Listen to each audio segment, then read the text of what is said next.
Hello, good morning, जोहार। चलिए जानते हैं आज के मुख्य 25 बड़ी खबरों को। शिक्षकों की बहाली को लेकर बड़ा ऐलान। हेमंत सोरेन ने कहा, जल्द होगी 50,000 शिक्षकों की बहाली। प्राइवेट स्कूलों को टक्कर देगा मॉडल स्कूल। झारखंड में जल्द 50,000 शिक्षकों की बहाली होगी। मुख्यमंत्री हेमंत सोरेन ने बुधवार को चतरा में आपकी योजना आपकी सरकार आपके द्वार कार्यक्रम के दौरान कही। मुख्यमंत्री हेमंत सोरेन ने कहा है कि सरकारी विद्यालयों में गुणवत्तापूर्ण शिक्षा के लिए 50,000 शिक्षकों की जल्द बहाली होगी। मुख्यमंत्री ने यह भी भरोसा दिया है कि कल्याण विभाग में संचालित छात्रावास का जीर्णोद्धार किया जाएगा। साथ ही छात्रावास में रह रहे बच्चों को खाना खिलाने के लिए रसोइयों की भी बहाली होगी। मुख्यमंत्री ने कहा है कि झारखंड में शिक्षा व्यवस्था को बेहतर करना सरकार की प्राथमिकता है। प्राइवेट स्कूलों की तरह राज्य में मॉडल स्कूल खोले जाएंगे। गरीब बच्चों के लिए अंतर्राष्ट्रीय बालिका दिवस के अवसर पर सावित्रीबाई फुले किशोरी समृद्धि योजना शुरू की गई है। इस योजना से राज्य के 9 लाख बच्चों को जोड़ा जाएगा। इस योजना का फायदा गिनाते हुए मुख्यमंत्री हेमंत सोरेन ने बताया है कि योजना के तहत बच्चों को 40,000 रुपये मिलेंगे। कक्षा 8वीं और 9वीं में 25,500 रुपये, कक्षा 10वीं, 11वीं और 12वीं में 5,000 रुपये और 18 वर्ष होने पर एक साथ 20,000 रुपये मिलेंगे। इस मौके पर मुख्यमंत्री ने कई योजनाओं का जिक्र किया और 186 करोड़ की 67 योजनाओं का शिलान्यास किया। साथ ही 32 करोड़ की 42 योजनाओं का उद्घाटन किया। इस कार्यक्रम में सीएम ने 218 करोड़ की 109 योजनाओं का शिलान्यास और उद्घाटन किया। सीसीएल को हेमंत सोरेन की सख्त चेतावनी, विस्थापितों को करो मुआवजे का शीघ्र भुगतान। मुख्यमंत्री हेमंत सोरेन ने बुधवार को चतरा जिले में सभा को संबोधित करते हुए इशारों में सीसीएल को सख्त चेतावनी दे डाली। सीसीएल के नाम लिए बिना कहा है कि कोयले का खनन करने वाली कंपनियां रैयतों के साथ अन्याय कर रही है। रैयतों के साथ अन्याय नहीं होने दिया जाएगा। कंपनियों को 2013 की केंद्र सरकार की नीति के अनुसार मुआवजे का भुगतान करना होगा। इस जिले में कोयले का खनन हो रहा है, लेकिन रैयतों को मुआवजे का भुगतान नहीं हो रहा है। विस्थापन बड़ी समस्या के रूप में सामने आने वाली है। सरकार की इस पर नजर है, इसलिए झारखंड सरकार जल्द ही खनन नीति बनाने जा रही है। खनन कंपनियों को नियम संगत काम करना होगा। दुमका में अब बोतल में नहीं मिलेगा पेट्रोल, अपराधियों पर नकेल कसने के लिए एसपी ने जारी किया निर्देश। झारखंड के दुमका जिले में बढ़ते अपराध, खासतौर पर पेट्रोल कांड जैसी घटना से निपटने के लिए पुलिस प्रशासन की नींद उड़ा रही है। इस दौरान पुलिस की ओर से पेट्रोल पंप को नोटिस जारी करते हुए कहा गया है कि वे किसी भी सूरत में अब से बोतल में पेट्रोल डीजल नहीं दे। ऐसे में अगर कोई जबरन बोतल में पेट्रोल डीजल लेने की कोशिश करेगा तो इसकी सूचना नजदीकी थाने को दी जाए। वहीं दुमका जिले के एसपी अंबर लकड़ा ने सभी थाना प्रभारियों को आदेश दिया है कि किसी भी सूरत में उनके क्षेत्र में पेट्रोल पंप छोड़कर अन्य जगहों पर पेट्रोल या डीजल नहीं बिकना चाहिए, अन्यथा कार्रवाई की जाएगी। जश्न, राष्ट्रीय कांग्रेस अध्यक्ष पद के चुनाव में मल्लिकार्जुन खड़गे की जीत पर राजधानी रांची के कांग्रेसजनों में काफी खुशी। भारतीय राष्ट्रीय कांग्रेस के अध्यक्ष पद के चुनाव में मल्लिकार्जुन खड़गे ने शशि थरूरा को 6,825 वोटों से हरा दिया है। इस तरह करीब 24 साल बाद कांग्रेस को गैर गांधी अध्यक्ष मिला है। कांग्रेस नेता मल्लिकार्जुन खड़गे को 7,897 वोट मिले, जबकि शशि थरूरा के 1,072 वोट पड़े। 416 वोट रिजेक्ट किए गए। कांग्रेस अध्यक्ष पद के लिए चुनाव के नतीजे आने के बाद शशि थरूरा ने मल्लिकार्जुन खड़गे को बधाई दी और उनसे मिलने दिल्ली स्थित आवास भी पहुंचे। जीत के बाद कांग्रेस प्रदेश कार्यालय रांची में भी जश्न मनाया जा रहा है। कांग्रेस नेता मल्लिकार्जुन खड़गे की अध्यक्ष पद पर जीत की खुशी में रांची में कांग्रेस जनों ने जमकर आतिशबाजी की है। ढोल और नगाड़ों के साथ कांग्रेसी खुशियां मना रहे हैं। कांग्रेस नेता मल्लिकार्जुन खड़गे की अध्यक्ष पद पर जीत की खुशी में रांची में कांग्रेस जनों ने जमकर आतिशबाजी की है। ढोल और नगाड़ों के साथ कांग्रेसी खुशियां मना रहे हैं। गौरतलब है कि भारतीय राष्ट्रीय कांग्रेस के अध्यक्ष पद का चुनाव 17 अक्टूबर को हुआ था। खबरों में आगे बढ़ने से पहले आपसे रिक्वेस्ट है कि अगर आप चैनल को सब्सक्राइब नहीं किए तो प्लीज चैनल को सब्सक्राइब करके बेल आइकन प्रेस कर दे, जिससे आपको झारखंड की हर छोटी बड़ी खबर का अपडेट आप तक पहुंचता रहे। चलिए बढ़ते हैं खबरों की ओर। झारखंड विद्याधन प्रोग्राम दे रहा 10 से 60,000 तक का स्कॉलरशिप। 30 अक्टूबर तक आवेदन का मौका।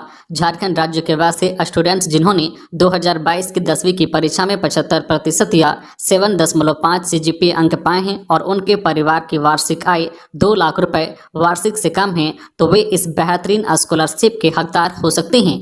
इस स्कॉलरशिप में चयनित स्टूडेंट्स को इंटरमीडिएट की पढ़ाई के लिए प्रतिवर्ष 10,000 रुपए दिए जाएंगे। इसके लिए आवेदन की प्रक्रिया चल रही है। इच्छुक और योग्यता रखने वाले उम्मीदवार 30 अक्टूबर तक आवेदन जमा कर सकते हैं। योग्य और इच्छुक स्टूडेंट्स 30 अक्टूबर 2022 तक www.vidyadhan.org या SDF विद्या ऐप में लॉगिन कर ऑनलाइन आवेदन कर सकते हैं। गढ़वा के बूढ़ा पहाड़ में सुरक्षा बलों को फिर मिली सफलता, बंकर और उसमें रखे विस्फोटक बरामद। गढ़वा जिले में नक्सलियों का सेफ जोन कहा जाने वाला बूढ़ा पहाड़ पर पिछले कई दिनों से चल रहे नक्सल उन्मूलन अभियान के तहत सर्च अभियान के दौरान एक बार फिर बुधवार को सीआरपीएफ कोबरा 203 के ई बटालियन को अब तक की सबसे बड़ी सफलता हाथ लगी है। मालूम हो कि बूढ़ा पहाड़ स्थित थलिया से मंगलवार को काफी मात्रा में नक्सलियों का जखीरा बरामद हुआ था। बुधवार को दोबारा झंडी मुंडी नामक जगह के पास से जंगल में स्थित आसान पानी एवं जोग पानी स्थल के पास माओवादियों द्वारा बनाया गया एक बंकर मिला। बंकर में सर्च ऑपरेशन के दौरान उसमें छुपा कर रखा हुआ भारी मात्रा में आईडी बम, हथियार एवं गोला बारूद सहित काफी मात्रा में अन्य सामग्री भी बरामद किया गया है। इसमें विभिन्न क्षमता के 52 आईडी बम सहित देसी grenade 2 piece, cordex 15 KG, 12 watt battery 2 piece, 9 mm magazine 1 piece, तार 3 बंडल, विस्फोट में उपयोग होने वाला safety fuse 8 kilo, detonator electronic 250 piece, detonator non electronic 2 piece, विस्फोट में उपयोग होने वाला spring pressure machine 1 piece, MCL 10 piece सहित अन्य सामग्रियों की भी बरामदगी हुई है। क्या जेल में कटेगी पूजा सिंघल की दिवाली? निलंबित IAS अधिकारी पूजा सिंघल को नहीं मिली जमानत, अब 21 अक्टूबर को होगी सुनवाई। मनी लॉन्ड्रिंग मामले में गिरफ्तार IAS अधिकारी पूजा सिंघल को जमानत के लिए अभी और इंतजार करना होगा। पूजा सिंघल फिलहाल रिम्स के पेइंग वार्ड में भर्ती हैं। उनकी तबीयत अचानक खराब हो गई थी, जिसके बाद उन्हें रिम्स में भर्ती किया गया था। पूजा सिंघल की ओर से दाखिल जमानत याचिका मामले में ईडी की ओर से बुधवार को सुनवाई हुई। हाईकोर्ट से पूजा सिंघल को जमानत नहीं मिली। अब इस मामले में अगली सुनवाई एक दिन बाद यानी 21 अक्टूबर को होगी। पूजा सिंघल ने अपनी जमानत याचिका में अपनी खराब होती सेहत का भी हवाला दिया है। झारखंड में एक टर्म में होगी 8वीं से 12वीं की परीक्षा, पैटर्न पर बनी सहमति। राज्य के सरकारी स्कूलों में कक्षा 8वीं से 12वीं तक एक ही टर्म में सिर्फ वार्षिक परीक्षा होगी। स्कूली शिक्षा एवं साक्षरता विभाग के सचिव के रवि कुमार की अध्यक्षता में बुधवार को झारखंड एकेडमिक काउंसिल जैक के पदाधिकारियों के साथ हुई बैठक में इस पर सहमति बनी। तय हुआ है कि 10वीं एवं 12वीं की बोर्ड परीक्षा जहां ओमार सीट पर एवं उत्तर पुस्तिका दोनों पर ली जाएगी, वही 8वीं, 9वीं व 11वीं की परीक्षा सिर्फ ओमार सीट पर ली जाएगी। बैठक में लिए गए निर्णय की जानकारी देते हुए सचिव ने कहा है कि 10वीं एवं 12वीं की परीक्षा में प्रत्येक विषयों में 40 अंकों की परीक्षा ओमार सीट पर ली जाएगी, जबकि इतने ही अंकों की परीक्षा उत्तर पुस्तिका में होगी। इस तरह 40 अंकों के जहां वस्तुनिष्ठ प्रश्न पूछे जाएंगे, वही 40 अंकों के अति लघु उत्तरीय एवं दीर्घ उत्तरीय प्रश्न पूछे जाएंगे। 20 अंक प्रायोगिक परीक्षा या आंतरिक मूल्यांकन के आधार पर मिलेंगे। वही 8वीं, 9वीं व 11वीं की परीक्षा में प्रत्येक विषयों में 80 अंकों के सिर्फ वस्तुनिष्ठ प्रश्न पूछे जाएंगे तथा 20 अंक प्रायोगिक परीक्षा तथा आंतरिक मूल्यांकन से मिलेंगे। झारखंड राज्य सहकारी बैंक के मुख्यालय में कर्मचारियों ने दिया धरना, रखी है मांग। झारखंड राज्य सहकारी बैंक कर्मचारी संघ ने बैंक के शहीद चौक स्थित बैंक मुख्यालय में धरना दिया। यह धरना मुख्यालय सहित राज्य भर के 105 शाखाओं में दिया गया, जहां कर्मचारियों ने शांतिपूर्ण तरीके से मुख्यालय परिसर में गांधीवादी तरीके से शांतिपूर्ण धरना प्रदर्शन किया गया। कई साल बीत जाने के बाद भी कर्मचारियों की लंबित मांगों पर प्रबंधन ने अब तक कोई ध्यान नहीं दिया। कर्मचारी विगत कई सालों से विकट परिस्थितियों में, चाहे नोटबंदी हो या कोविड-19 हो या अन्य कई परिस्थितियों में काम करते रहे। सहकारी बैंक की 105 शाखाओं के कर्मचारी लगातार ग्रामीण और सुदूर क्षेत्रों में सेवा दे रहे हैं। संघ के अध्यक्ष अनिल पी पन्ना ने कहा है कि कई सालों से हम लोग बैंक में काम कर रहे हैं। लगातार प्रबंधन के पास अपनी मांगों को रखने के बाद भी नजरअंदाज किया जाता रहा है। विकट से विकट परिस्थितियों में भी कर्मचारी काम करते रहे हैं। ऐसे में उनको कार्य के बदले उचित वेतनमान नहीं दिया जाता। अन्य राज्यों के सहकारी बैंक की तुलना में यहाँ का वेतनमान बहुत कम है। जल्द से जल्द यहाँ भी वृद्धि की जाए। ओबीसी आरक्षण के बिना नगर निकाय चुनाव होगा तो करेंगे विरोध, लालचंद महतो। झारखंड के नगर निकाय चुनाव में ओबीसी आरक्षण की मांग की जा रही है। आरक्षण नहीं देने पर जबरदस्त विरोध करने की बात कही जा रही है। यह बात पूर्व मंत्री और पिछड़ा वर्ग संघर्ष मोर्चा के केंद्रीय संयोजक लालचंद महतो ने प्रेस कॉन्फ्रेंस कर कहा है। पूर्व विधायक व वरिष्ठ अधिवक्ता बेरुदा का निधन। जामताड़ा अधिवक्ता संघ के पूर्व अध्यक्ष वरिष्ठ अधिवक्ता अरुण कुमार बोस उर्फ बेरुदा का निधन हो गया। उन्होंने बुधवार को अपने न्यू टाउन स्थित आवास पर अंतिम सांस ली। वह लंबे समय से कैंसर की बीमारी से जूझ रहे थे। वो 87 वर्ष के थे। उनके निधन से जिला अधिवक्ता संघ सहित बुद्धिजीवियों में शोक की लहर है। झारखंड बीजेपी का बड़ा ऐलान, भ्रष्टाचार के खिलाफ 23 नवंबर तक करेंगे आंदोलन।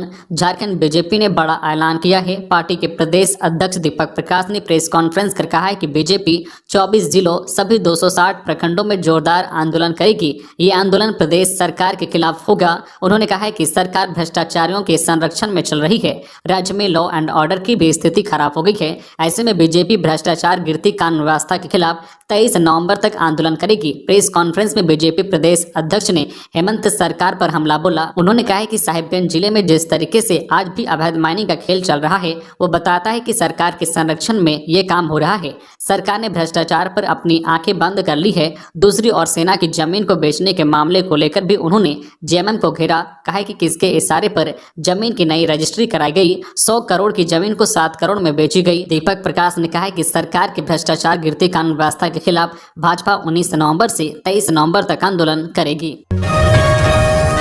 देसी कट्टा के साथ 2 युवक गिरफ्तार, तीसरा फरार। पाकुड़ आरपीएफ ने 19 अक्टूबर को एक देसी कट्टा और एक जिंदा कारतूस के साथ 2 युवकों को गिरफ्तार किया है। हालांकि इस दौरान एक युवक मौके से फरार हो गया।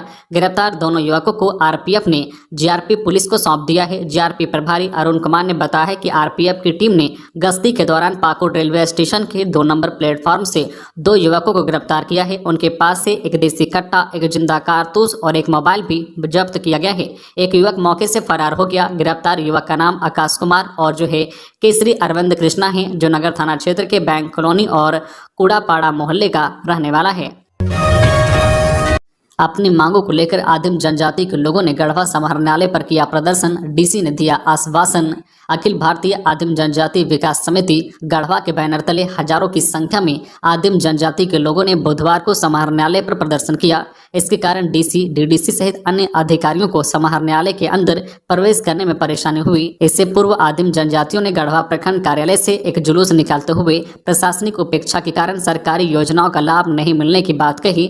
इस मौके पर वक्ताओं ने कहा है कि आदिम जनजातियों को विकास के नाम पर अभी तक सिर्फ मुर्गी, बकरी पालन आदि का प्रशिक्षण देने की बात कही जाती है, लेकिन उनके पढ़े लिखे नौजवानों को नौकरी देने, बच्चों को बेहतर विद्यालयों में नौकरी देने आदि की कोई व्यवस्था नहीं की जाती। डाकिया योजना के तहत उनके घर तक राशन की व्यवस्था नहीं हो पा रही है और न ही सभी आदिम जनजातियों को इसका कार्ड मिला है और न ही उनके घर तक हमेशा राशन भेजी जा रही है। आदिम जनजाति के लोगों को सरकारी ऋण भी नहीं मिल रहा है जिससे वे अपना स्वरोजगार कर सके। आदिम जनजाति के लोगों से मांग पत्र लेने के लिए डीसी रमेश घोलप खुद चलकर समाहरणालय गेट तक पहुंचे। उन्होंने वहां उनका मांग पत्र लिया और उनकी बातों को ध्यानपूर्वक सुनते हुए जिला स्तर की समस्याओं का समाधान करने का आश्वासन दिया।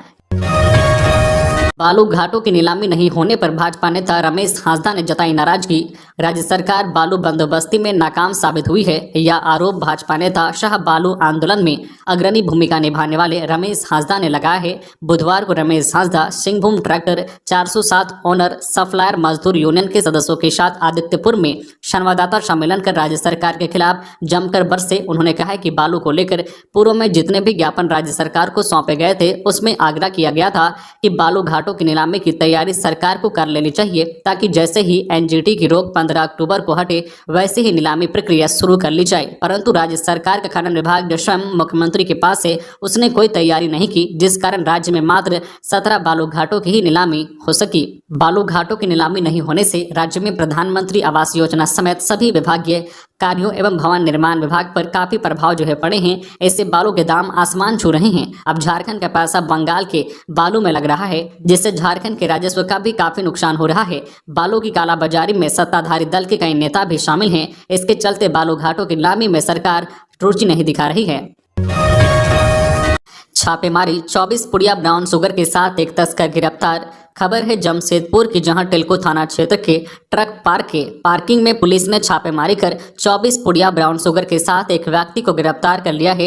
जब्त 24 पुड़िया ब्राउन शुगर का वजन 2.15 ग्राम था। मामले की जानकारी देते हुए एसएसपी प्रभात कुमार ने बताया है कि एसपी सिटी सुभांशु जैन के नेतृत्व में सिटी जो है टीम गठित कर ट्रक पार्क के पार्किंग में छापेमारी की गई। छापेमारी के क्रम में बिरसा नगर जोन नंबर 5 निवासी राजू को ब्राउन शुगर के साथ पकड़ा गया। उधर तलाशी के दौरान उसकी जेब से 24 पुड़िया ब्राउन शुगर जब्त की गई, जिसका वजन 2.15 ग्राम था। पुलिस ने आगे की कार्रवाई करते हुए उसे न्यायिक हिरासत में भेज दिया। देवघर में बिना परमिट की गिट्टी लदे 18 ट्रक और हाईवा जब्त।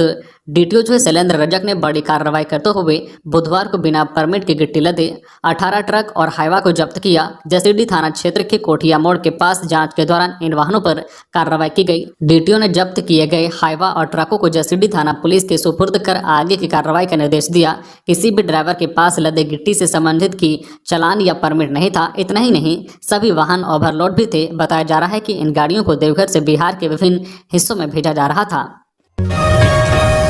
9 और 10 नवंबर को रांची में होगी निर्माण मजदूरों की राष्ट्रीय कार्यशाला। स्वदेशी के नाम पर देश के मल्टीनेशनल कंपनियों का बोलबाला है। इसके खात्मे के लिए all India central council of जो ट्रेड यूनियंस एक्टू की ओर से 9 और 10 नवंबर को रांची में निर्माण मजदूरों के लिए राष्ट्रीय कार्यशाला का आयोजन किया जाएगा। इस कार्यशाला में एक्टू देश भर के 100 चुनिंदा मजदूरों छात्रों को जो है प्रशिक्षित करेगा, ताकि मजदूर वर्ग के आंदोलन को धारदार और व्यापक बनाया जा सके। ये बातें जो है कॉमरेड SK शर्मा ने कही। छठ महापर्व को लेकर मेयर ने तालाबों का किया निरीक्षण, घाटों की सफाई के दिए निर्देश। छठ महापर्व की तैयारी को लेकर बुधवार को रांची नगर निगम की मेयर आशा लकड़ा ने कांके डैम, हटनिया तालाब, करमटोली तालाब, जेल तालाब, लाइन टैंक तालाब, चडरी, विवेकानंद सरोवर, बड़ा तालाब, अरघोड़ा तालाब और बटन तालाब का निरीक्षण किया। इस दौरान उन्होंने छठ घाटों की सफाई से लेकर संबंधित अधिकारियों और कर्मचारियों को दिशा निर्देश दिए। सहायक अभियंता नियुक्ति PT परीक्षा में आरक्षण मामले पर सुनवाई जारी। 9 नवंबर मुकर्रर हुई अगली तिथि। राज्य के सहायक अभियंता नियुक्ति के PT परीक्षा में आरक्षण देने के एकल पीठ द्वारा दिए गए आदेश को चुनौती देने वाली याचिका पर झारखंड हाईकोर्ट में सुनवाई हुई। मामले की सुनवाई झारखंड हाईकोर्ट के मुख्य न्यायाधीश डॉक्टर रविरंजन और न्यायाधीश सुजीत नारायण प्रसाद की अदालत में हुई। अपीलकर्ता के अधिवक्ता की ओर से बहस पूरी कर ली गई है। अब राज्य सरकार और झारखंड कर्मचारी चयन आयोग की ओर से बहस किया जाएगा। मामले की सुनवाई जारी रही। अदालत ने अगली सुनवाई की तिथि 9 नवंबर तय किया है। देवघर एयरपोर्ट के पास 9 ऊंची बिल्डिंग तोड़ने पर हाईकोर्ट ने लगाई रोक। झारखंड हाईकोर्ट में देवघर एयरपोर्ट में नाइट लैंडिंग शुरू नहीं होने और एयरपोर्ट के आसपास की ऊंची बिल्डिंग को तोड़ने से संबंधित याचिका पर सुनवाई हुई। हाईकोर्ट के मुख्य न्यायाधीश डॉक्टर रविरंजन और न्यायाधीश सुजीत नारायण प्रसाद की डबल बेंच में मामले की सुनवाई दोनों पक्षों को सुनने के बाद कोर्ट ने देवघर एयरपोर्ट के आसपास के चिन्हित 9 बिल्डिंग को तोड़ने पर अगली सुनवाई तक के लिए रोक लगा दी है। मामले की अगली सुनवाई 21 अक्टूबर को होगी। हजारीबाग में घर से 12 लाख के जेवरात की चोरी। हजारीबाग स्थित बड़ा बाजार थाना क्षेत्र में लेपो रोड निवासी सुधीर पांडे के घर से 12 लाख के जेवरात की चोरी हो गई। बताया जा रहा है कि शहर में चोरी की घटना फिर से शुरू हो गई है। इस संबंध में बड़ा बाजार थाना प्रभारी धनंजय कुमार ने बताया है कि शहर में गुलगुलिया परिवार के लोग इस घटना को अंजाम दे रहे हैं। इस संबंध में अब तक कोई भी आवेदन थाने में नहीं दिया गया है। भुक्तभोगी ने बताया है कि गुलगुलिया परिवार के लोग घर में आए थे, वे चोरी करके चले गए। सिमडेगा के जलडेगा में शेर देखे जाने की खबर। झारखंड उड़ीसा बॉर्डर के निकट गांटी टांगर जंगली क्षेत्र में शेर देखे जाने की खबर फैल गई। मंगलवार शाम 6 से 7 बजे एक ऑटो चालक ने कहा कि उसने शेर को देखा है। शेर का फोटो और वीडियो भी सोशल मीडिया पर वायरल हो रहा है। इस संबंध में जब DFO AK गुप्ता से पूछा गया तो उन्होंने कहा है कि यह खबर पूरी तरह से गलत है। शेर देखे जाने की अफवाह फैल रही है। तो ये थी आज की झारखंड की टॉप बड़ी खबरें। इसी तरह झारखंड की हर छोटी बड़ी खबर देखने के लिए आप हमारे चैनल को सब्सक्राइब करके बेल आइकन प्रेस कर दीजिए, जिससे आपको झारखंड की हर छोटी बड़ी खबर का अपडेट आप तक पहुंचता रहे। तो आज के लिए बस इतना ही।